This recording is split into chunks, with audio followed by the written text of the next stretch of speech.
5 साल से जेल में जरूर हूं, लेकिन मैंने घोड़े वाला खाना खाया है। मैं घोड़ा हूं, घोड़ा। आपकी परेशानियों के वजन को अपने सर पे, पीठ पे बिठा के खत्म करने का काम करूंगा दोस्तों। दास्तान बहुत लंबी है मेरे पास। तमाम तरह के ख्याल आते थे। वो एक साल जब कोरोना था, लॉकडाउन था, मुलाकात नहीं थी, परेशानियां ही परेशानी थी। जेल के अंदर जितने भी बंदी भाई थे, सब के सब परेशान थे, क्योंकि सामान भी नहीं आ पाता था, सब्जियां भी नहीं आती थी। जो भी सामान आता था लिमिटेड, उसी में सबको पूरा करना पड़ता था।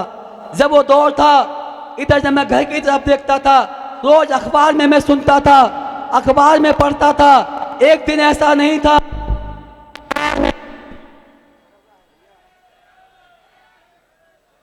ऐसा कोई दिन नहीं था जिस दिन टीवी चैनल में मुझे गालियां ना दी जाती हों। ऐसा कोई दिन नहीं था जिस दिन ये बड़े बड़े पत्रकार जो प्राइम टाइम के शो चलाते हैं, मुझे फांसी के झूले पर ना लटकाते हों। मैं बड़ा डरा हुआ था, बड़ा सहमा हुआ था, बड़े परेशान था। मेरे मन में आया कि ताहिर, जिंदगी शायद अल्लाह ने वहां से बचा दी, अब आगे जीने से क्या फायदा है। तेरा परिवार परेशान है, तकलीफों में है, आज सुन के सूख न रही है। जितने भी लोग थे, जिन पे भरोसा था, जिन पे यकीन था, सब छोड़ के जा चुके थे। अकेला रह गया था, तन्हाई थी, अलग थलग था। मेरे दिल में आया कि मजबूर हैं हम इतने कि मर भी नहीं सकते। मजबूर हैं हम इतने कि मर भी नहीं सकते। इल्जाम जो है झूठे, देंगे जवाब सबके। दोस्तों, बुजुर्गों, आज 5 साल के अरसे के बाद मैं आपके पास आया हूं, आपके बीच आया हूं। जिस दिन नॉमिनेशन करने की परमिशन कोर्ट में मुझे मिली थी, न मालूम कहां कोर्ट के बाहर कुछ हमारे मीडिया भाई आ गए थे, मीडिया वाले। पुलिस की कस्टडी में था। काफी ध्यान रखा जाता है कि हम किसी रिस्ट्रिक्शन न कर सके, बात न कर सके, लेकिन किसी की पीछे से आवाज आई कि ताहिर हुसैन साहब, आप मुस्तफाबाद से MIM के प्रत्याशी बनाए गए हैं, आप चुनाव लड़ने वाले हैं। अब आपको कोर्ट ने भी परमिशन दे दी, आप कुछ कहना चाहते हैं मुस्तफाबाद के लिए। मेरा हाथ पकड़ के खींच लिया गया, मैं पीछे गर्दन घुमाई। अल्लाह ने मेरी जबान से कहलवाया था कि बोलेगा मुस्तफाबाद, जीतेगा इंसाफ। गलत कहा था या सही कहा था, बता दो। बोलेगा मुस्तफाबाद, बोलेगा मुस्तफाबाद, बोलेगा मुस्तफाबाद। मुस्तफा का नाम कायनात के 2 जहां बादशाह का नाम है। दोनों जहां के बादशाह, जिनको हम और अपने प्यारे नबी महबूब मुस्तफा के नाम से इस मुस्तफाबाद विधानसभा को जानते हैं, उस नाम को पूरे भारत देश में बदनाम करके डाल दिया। ना कोई काम हुआ, ना कोई विकास हुआ। बस हमने हर बार इस नाम पे वोट दिया कि भैया बीजेपी को कौन हरा रहा है, उसे वोट दे दो। इसके अलावा कुछ सोचा ही नहीं। आज भी कल एक साहब मेरे पास आए, चलते चलते मेरे कान में कह रहे थे, ताहिर भाई आपकी बहुत बड़ी बात है, आपकी बहुत बर्बादी भी हो गई है, आपका बहुत बड़ा नाम हो चुका है, चुनाव आप लड़ रहे हो, मेरी मानो समर्थन कर दो, कहीं ऐसा ना हो कि आपकी इज्जत खराब हो जाए। मैंने कहा मेरे पास इज्जत बची कहाँ है? अरे इज्जत भी चली गई, आज़ादी चली गई, बच्चों से दूर चला गया। अब मेरे पास एक विश्वास है, यकीन है इंसाफ का, जो जनता को 5 तारीख को तय करना है। मैंने गलत कहा या सही कहा, बता दीजिए आप। मुझे बोला गया, एक वीडियो मुझे किसी सुनवाई, कुछ पुराने साथी थे हमारे उसमें, जिन्होंने 6 महीने पहले मुझे कहा था कि ताहिर भाई हम किसी के पार्टी के मोहताज नहीं हैं, हम नाम के मोहताज नहीं हैं, हमारा नाम इतना बड़ा है कि अपने नाम पे चुनाव जीतेंगे, चाहे जो हो जाए, चुनाव लड़ना है। मैंने कहा भैया आप सोच लो, समझ लो, जनता से मशवरा कर लो, मैं तो तुम्हारे हवाले हूँ, जैसो कहे संभाल लूंगा। मैं सीधा सा आदमी था भैया, जेल में 5 साल से हूँ, ना पैसा है मेरे पास, ना लोग हैं, ना कोई बहुत ज़्यादा मेरे पास दिमाग है, क्योंकि 5 साल से जब कोई तन्हाई के आलम में रहता है तो उसके पास सिर्फ और सिर्फ नेगेटिविटी होती है, कोई पॉजिटिव नहीं होती। दोस्तों, 6 महीने पहले उन्होंने मुझे तैयार किया, मेरे बच्चों से बात की, बच्चे तैयार हुए। जब ये फैसला ले लिया गया, इलाके की दीवारों पे ताहिर हुसैन के फोटो के साथ पोस्टर लगा दिया गया। हलचल मचती है, पता चलता है कि 2 नए प्रत्याशी यहाँ दोबारा आ जाते हैं। अब 3 महीने पहले ऐसा क्या हुआ कि 6 महीने पहले ताहिर का नाम पड़ा था, जब तक उसके साथ उवैसी का नाम नहीं जुड़ा था कुछ नहीं था वो।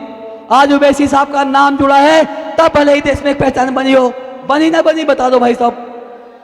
क्योंकि जिस दिन पहली बार अगर किसने बचाव में बात रखी, इंसाफ की बात कही, तो उस दिन MIM का एक एक प्रवक्ता, एक एक व्यक्ति जो हमारे इलाके के भी हैं, दिल्ली के भी हैं, दिल्ली से बाहर के भी हैं, सब लोगों ने 2 दिन के अंदर वो मुंह तोड़ जवाब दिया बीजेपी वालों को, कांग्रेस वालों को, कि उसके बाद सबने नाम लेना बंद कर दिया। और जब नाम लिया गया तो 3 चर्चा होती हैं कि ओखला मुस्तफाबाद अगर कोई जीत रहा है तो उवैसी साहब की पार्टी जीत रही है, ताहिर हुसैन जीत रहा है, सिफाउर रहमान जीत रहा है। दोस्तों ये बात सही है, माहौल है, लोग हैं, जनता वोट देने को तैयार बैठी है। लेकिन एक कमी मुझे दिख रही है, मेरे नेता भी यहां बैठे हैं। हमारे पास ईमानदारी है, सच्चाई है, जज्बा है, हौसला है, लेकिन झूठ का प्रोपेगेंडा नहीं है। जो सामने की पार्टियां हैं वो झूठ के दम पे पैदा हुई, झूठ के दम पे चल रही हैं। मेरे एक दोस्त हैं जेल में, एक दिन उन्होंने मुझे कहा कि जो तुम टीवी में ये देखते हो मत देखा करो। मन के क्यों ना देखूं भैया? क्या लगे झूठों ने झूठों से कहा कि सच बोलो, झूठों ने झूठों से कहा कि सच बोलो, दरवाजे पे बोर्ड लगा है कि सच बोलो, घर में झूठों की मंडी है फिर भी सौदा करते हैं कि सच बोलो। अरे डूबने वालों, गंगा जमुना अपनी है, ये तो बता दो कि नाव में छेद किसने किया, इतना तो सच बोलो। इन दोनों पार्टियों में एक तरफ भाजपा वाले हैं, एक तरफ आप वाले हैं। अगर वो 100 झूठ बोलते हैं तो वो 200 झूठ बोलते हैं, कसम खा रखी है झूठ बोलने की। कैसी कैसी बातें निकल के आती हैं। कोई कहता है जमुना में जहर है, कोई कहता है कि बातों में नफरत है। तमाम बातों करके पब्लिक को गुमराह कर रहे हैं। आज तक ना तो 15 लाख किसे खाते माए, ना मुस्तफाबाद में कोई कॉलेज बना, ना मुस्तफाबाद में कोई अस्पताल बना। तमाम दिल्ली के वादे सिर्फ विज्ञापन में हैं, अखबार में हैं। आज से पहले मैं इसलिए नहीं बोलता था क्योंकि साथ था, भरोसा था, यकीन था। लेकिन जुल्म के साए में पर तोलेगा कौन? जुल्म के साए में पर तोलेगा कौन? सोचना यह है कि लब खोलेगा कौन?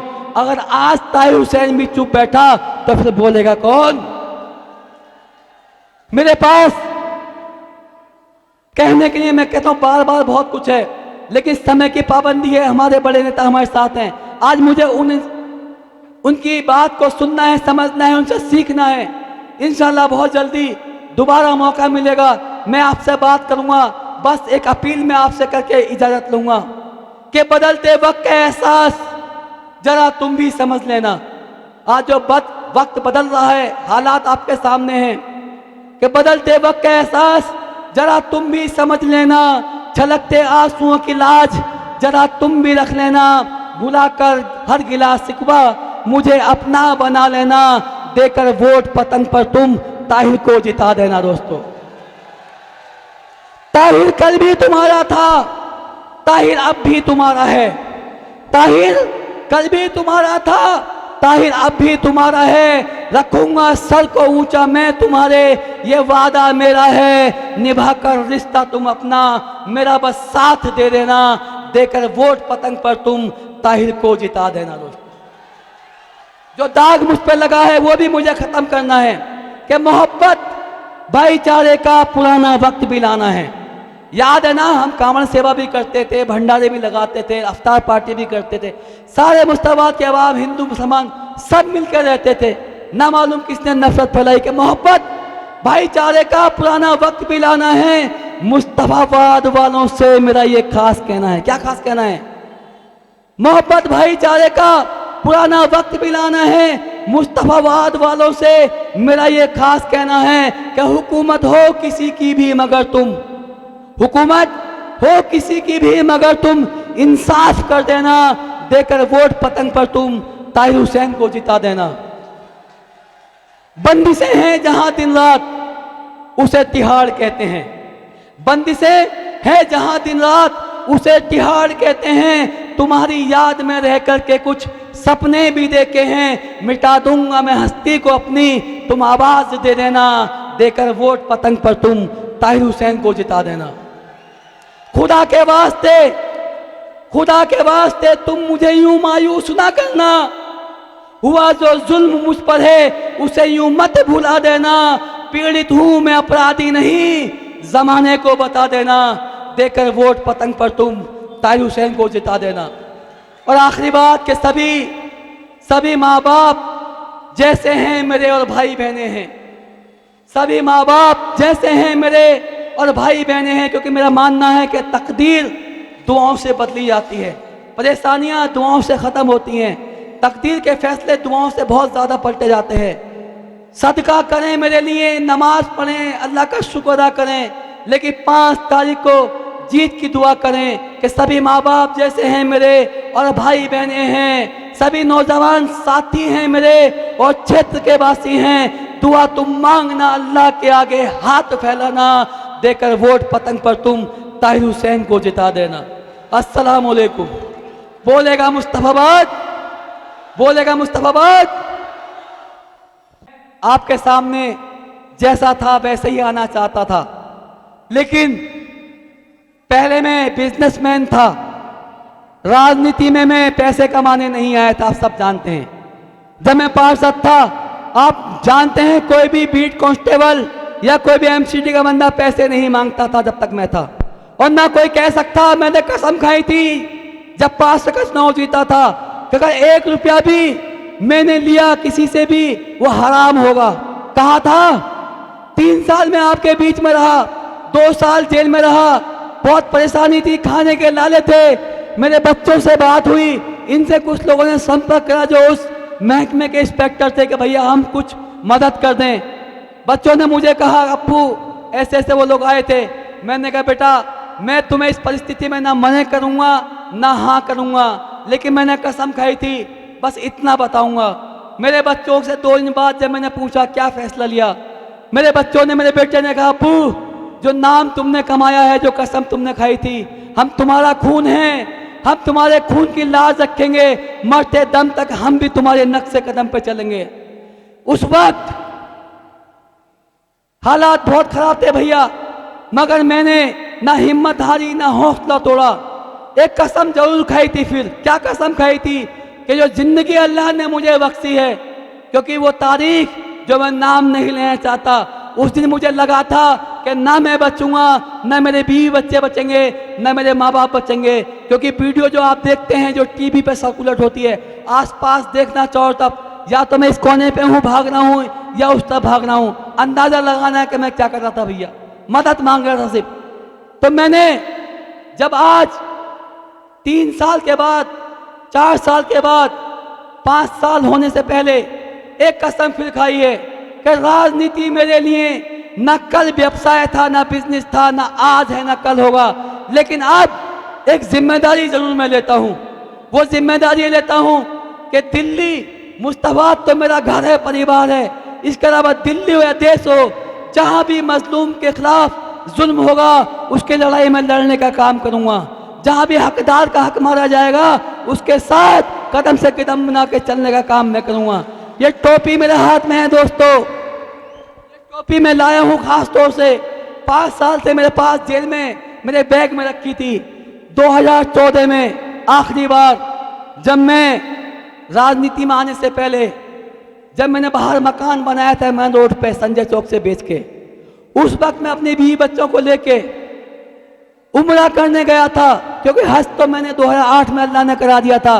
जब 2014 में तीनों मेरे बच्चे, मेरी वाइफ, हम उम्रे पे गए थे, उस वक्त अल्लाह ने मुझे एक इशारा दिया था, बस 2 मिनट में दूंगा सर। एक अल्लाह ने इशारा दिया था, क्या हुआ था भैया, मेरी माँ, मेरी बहनें, मैं सबसे माफ़ी चाहता हूँ, लेकिन औरत माँ भी है, औरत बहन भी है, औरत बेटी भी है, औरत आपकी शरीक हयात भी है।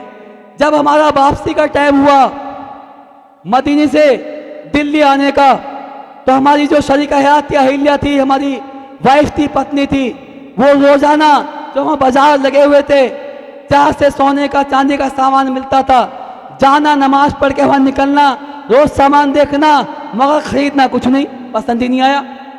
7 दिन निकल गए, आखिरी दिन बचा था। मैंने कहा ये आखिरी मौका है, जो खरीदना है खरीद लो, वरना सुबह हमारी फ्लाइट हमें जाना है।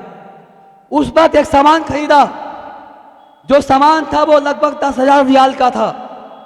लेकिन जब मैं एटीएम से पैसे निकालने गया तो वह मशीन खराब थी। उस एटीएम मशीन में पैसे नहीं थे। मैं मदीने की, मक्के की बात कर रहा हूँ भाई साहब आपसे। ईमान नहीं मेरे पास, अगर मैं बनावट की बात करूं तो समझ लीजिएगा आप बात, मेरी बात को। उस मशीन में पैसे खत्म थे। मैं वहां से वापस आया, ये लोग दुकान पे बैठे थे सुनार की, इतने में अजान हो जाती है, मस्जिद नबी से अजान की आवाज आती है। हम सबको छोड़ के पहले नमाज अदा करने जाते हैं, वहां जाकर तरावी पढ़ते हैं। वापस आके जब मैं दूसरे एटीएम पर जाता हूं तो किस्मत की बात, वो मशीन खराब, वहां भी पैसे नहीं मिले। अब दुकानदार कहने लगा भैया आपका 2.5% एक्स्ट्रा लगेगा, हम इसमें से डेबिट कर लेंगे। मैंने कहा ठीक है भैया कर लो। जब उसने क्रेडिट कार्ड डाला तो वहां हिसाब से उसकी लिमिट जो थी वो 2 बार में ख़त्म हो गई। जब लिमिट ख़त्म हो गई तो पैसे कम पड़े, रियाल कम पड़े। तो जितने भी पैसे हमारे पास थे जो नगद रखे होते हमने खर्चे के लिए, वो सब इकट्ठे करके हमने उनका हिसाब तो कर दिया कि चलो कोई बात नहीं कि आगे मशीन मिलेगी उससे पैसे निकाल लेंगे। लेकिन जब आगे गए तो मालूम पड़ा कि जो हमारा टाइम था, हिंदुस्तान का टाइम और सऊदी अरब के टाइम में 2.5 घंटे का अंतर था। तो यहाँ के 12 बजे के बाद वो पैसे हमारे उस खाते से निकले थे, भले ही वहाँ 10 बजे थे, लेकिन जब दोबारा उस कार्ड को डाला तो टाइम आउट आ गया लिखा हुआ। अब हमारे पास इतने भी पैसे नहीं कि हम शहरी कैसे खाएंगे, हम एयरपोर्ट कैसे जाएंगे। तो थोड़े बहुत इंडियन करेंसी हमारे पास पड़ी थी, उस पैसे से पैसे इकट्ठे किए। एक वो चलता आसपास का व्यक्ति था बेचारा टैक्सी ड्राइवर, उससे सलाम दुआ होने के नाते मोहब्बत हो गई। उससे मैंने बताया, वो कई जगह लेके गया लेकिन पैसे नहीं निकले, अब तो 24 घंटे के बाद ही निकलेंगे। उसने कहा था भाई ये 500 का रियाल का नोट आप मुझसे रख लो, आप नबी के घर में हो, मैं भी खुश हो जाऊंगा, आप मेरे मेहमान हैं और आपकी परेशानी भी कम हो जाएगी। मैंने कहा नहीं, ये आपका मुझ पर एहसान है कि आपने ऐसी जगह मुझसे मदद करने की अपील की है, क्योंकि ये नबी का शहर है। ना मालूम मैं जिंदा बचूं ना बचूं, ना मालूम मुझे मौका दोबारा आने का मिले ना मिले। अगर मैंने यहाँ से कर्ज लिया और मुझसे अदायगी ना हुई तो कयामत के दिन मुझे शर्मिंदा होना पड़ेगा। दोस्तों, उसने कहा मैं कर्ज नहीं दे रहा, मैं आपकी मदद कर रहा हूँ। मैंने कहा अल्लाह का शुक्र है, अल्लाह ने मुझे बहुत कुछ दिया है भैया, मैं मदद के लायक भी नहीं हूँ, ये थोड़ी परेशानी है मैं सहन कर लूँगा। आप बस इतना करो कि अपनी टैक्सी से बिना पैसे के मुझे बस अड्डे पहुँचा दो, शाम तक मैं जद्दे पहुँच जाऊँगा, तब तक पैसे निकल जाएंगे। वैसा ही हुआ, जद्दे पहुँचा। जद्दे में हमने एक दिन रुकने का प्लान किया था। वो बच्चे आजकल इंटरनेट पे देखते हैं, वो पानी समुद्र में कोई म्यूजियम बना हुआ था, उसको देखने की जिद कर रहे थे। तो एक दिन हमने जद्दे का रखा था प्लान अपने पास। जब वहाँ गए तो हमने एक होटल देखा जो सबसे कम पैसे का था, कि मेरे दिमाग में था कि कार्ड ब्लॉक हो गया, कोई दिक्कत हो गई तो एयरपोर्ट कैसे पहुँचूँगा। तो मैंने एयरपोर्ट का किराया पता करा, 40 रियाल। वो 40 रियाल निकाल के मैं अलग रख दिए और बाकी हाथ में थे पैसे। तो मेरे पास 175 रियाल थे। 150 रियाल में या 160 में एक होटल बुक करा जहाँ से सामान रखा था। सिर्फ सामान रखने के बाद मैं बच्चों को लेके पैदल पैदल चल दिया समुद्र के किनारे, ये कहता हुआ कि बस थोड़ी दूर है, अभी हम पहुँच जाएंगे, मंजिल पर चलते रहो। मेरे बच्चे बार बार कहते, 3 मेरे बच्चे, एक डैडी कहता है, एक अब्बू कहता है, एक पापा कहता है, तीनों अलग अलग नाम से बुलाते हैं। एक कहने लगा अब्बू कितनी दूर है, और चल गए, चलते चलते थक गए हम तो। मैंने कहा बेटा रुको, बस पहुँचने वाले। अफ्तार का टाइम हुआ, वहाँ तमाम मैदान में अफ्तारी के लिए लोग बैठे हुए थे, लेकिन हमारी इतनी हिम्मत नहीं हुई, खुददारी भी थी, अनजान शहर था, देश था, कि हम किसी के दस्तरखान पे बैठ जाएं। उधर सब फैमिली वाले लोग थे, मेरे साथ भी फैमिली थी। वो दिन मुझे याद है, सिर्फ 5 रियाल मेरे पास थे। उस 5 रियाल में मुझे पानी भी खरीदना था, कुछ खाने के लिए, रोजा खोलने के लिए खजूर भी खरीदनी थी। वहाँ सामान भी महंगा मिलता था। बहरहाल एक छोटी वाली बोतल मैंने खरीदी। उस दिन मैंने देखा अपने परिवार की ताकत। कि अगर मैं पानी का मैंने एक घूंट लिया तो मेरी बेटी कहती अबू और ले लो, बेटा कहता अबू और ले लो। उस एक घूंट से रोजा खोला, खुदा का शुक्र था 2.5 घंटे हमने निकाल दिए, एक जगह मिली, टाइम आया, पैसे निकल गए एटीएम मशीन से। लेकिन पैसे जब निकले तो वहाँ मार्केट बंद हो गई। जब मार्केट बंद हो गई तो खाने को कुछ नहीं मिला। पता ये चला कि जब पैसा था तो सामान नहीं था, सामान था तो पैसा नहीं था। उस दिन हम पांचों, मेरी वाइफ, मेरे बच्चे, अल्लाह ने हमारी आंख में आंसू डाला, रुलाया। मुझे दुख हुआ, अफसोस हुआ, अल्लाह से गिड़गिड़ाया, उससे माफ़ी मांगी, मेरे अल्लाह मुझ पर रहम कर, मुझ पर तरस खा। ऐसी क्या मेरी गलती थी कि मेरे पास मेरे बच्चे, मासूम बच्चे मेरे साथ हैं, मेरे बीबी मेरे साथ है, अनजान शहर में हूँ, रमजान से हूँ, मैं गरीब नहीं हूँ, मोहताज नहीं हूँ, लेकिन अल्लाह तेरा मोहताज हूँ, तेरा गरीब हूँ। मुझे नहीं मालूम था कि अब से 10 साल बाद ताहिर को वो दिन देखना पड़ेगा। अल्लाह ने 2014 में मुझे ट्रेलर दिखाया था। 5 साल से मैं फिल्म देख रहा हूँ मेरे भाइयों। मुझसे कोई गलती हुई हो तो माफ़ कर देना। ये मदीने की टोपी मैं आपके पास लेकर आया हूँ। समय नहीं है, मैं घर घर नहीं जा सकता, आपके पास नहीं जा सकता। इस टोपी की लाज मैं आपके हवाले करके जा रहा हूँ दोस्तों। ये टोपी वो टोपी जो हिंदुस्तान दुनिया का हर मुसलमान लगाता है। ये टोपी अल्लाह गवाह है, ईमान की कसम, मैंने उस शहर से खरीदी है, बड़े दिल से संभाल के रखी है। ये टोपी सिर्फ मुझे इंसाफ देने का काम नहीं करेगी, पूरे देश में जहाँ जहाँ नाइंसाफ़ी हो रही है उसके खिलाफ जो झूठ का प्रोपगंडा चलाया जा रहा है उसको भी बेनकाब करने का काम करेगी दोस्तों। आपका दिया हुआ वोट, ऐसे तमाम लोग हैं जो नाजायज बिना किसी कसूर के सिर्फ इसलिए जेल में बंद हैं कि या तो उनका नाम हुसैन से जुड़ा है, या उनका नाम मोहम्मद से जुड़ा है, या उनका नाम अली से जुड़ा है, या उनका नाम किसी मुसलमान के नाम से जुड़ा है, जिनका कोई कसूर नहीं है दोस्तों। सिर्फ और सिर्फ वो एक नफरत की राजनीति करने वालों के शिकार हैं। बड़ी उम्मीदों से ये चुनाव लड़ने का फैसला मैंने लिया था। मेरे पास ना पैसा है, ना ताकत है, ना मेरे पास बहुत बड़ी टीम है, लेकिन मेरे पास सिर्फ हौसला है जो 4 दिन में मिला है। मेरे पास ओवैसी साहब जैसा बड़ा भाई है, मेरे पास इम्तियाज जलील जैसे मेरे बड़े भाई हैं, तमाम मुस्तफाबाद का नौजवान है। ये अगर हार दिल्ली के अंदर अगर ताहिर हुसैन को जिताया तो पूरी भाजपा की हार होगी, पूरी भाजपा की दोस्तों।